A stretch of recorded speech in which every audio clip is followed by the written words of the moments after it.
Monsieur le Président, d'abord une chose, pour que tout soit clair. Les Verts, et moi personnellement, nous aimons la Hongrie. J'ai pleuré en 1954 quand la Hongrie a perdu en Coupe du Monde. Ma première manifestation, ça a été à la main de mon frère, en 1956, contre l'intervention soviétique à Budapest. Comme l'a dit Guy Verhofstadt, beaucoup d'intellectuels, beaucoup d'écrivains hongrois nous ont accompagnés politiquement, intellectuellement pendant des années. J'étais du côté de Viktor Orban quand il s'est battu contre les communistes à la fin des années 80 et au début des années 91.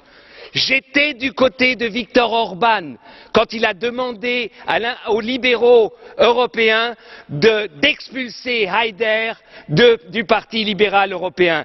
Il y avait un Viktor Orban qui, pour moi, était un homme politique dont on devait respecter. Aujourd'hui, Monsieur Orban, vous êtes sur le chemin de devenir un Chavez européen, un national-populiste qui, justement, ne comprend pas l'essence et la structure de la démocratie. Et je vais vous dire une chose très simple, Monsieur Orban. Je vais vous dire une chose très simple. L'information équilibrée n'existe pas. Est-ce que vous croyez que M. Nixon trouvait l'information du Watergate équilibrée?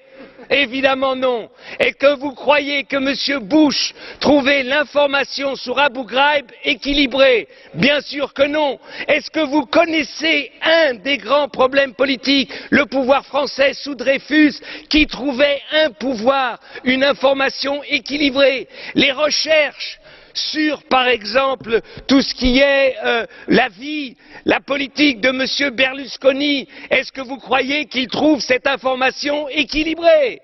Bien sûr que non.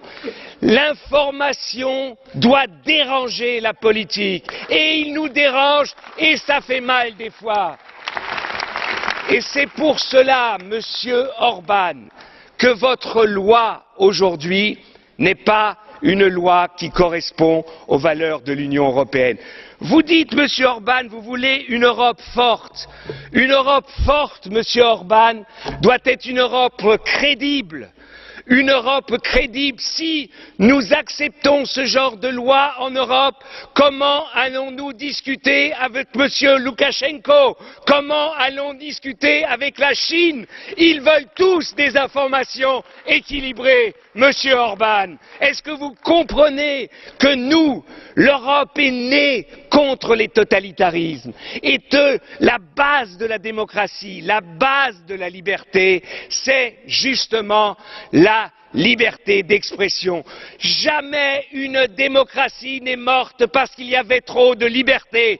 Les démocraties sont mortes quand on était en train de restreindre les libertés. Monsieur Orban, vous le saviez il y a 20 ans, revenez à vos pensées d'antan, et ça rime en plus. Donc vous voyez que c'est juste ce que je veux dire. Et je veux finir sur une chose, Monsieur Orban.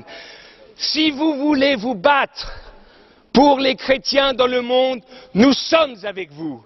Mais j'aurais rêvé, et j'ai rêvé qu'aujourd'hui, vous saluez la révolution de Jasmin en Tunisie, qui est la même révolution que vous avez vécue, Monsieur Orban.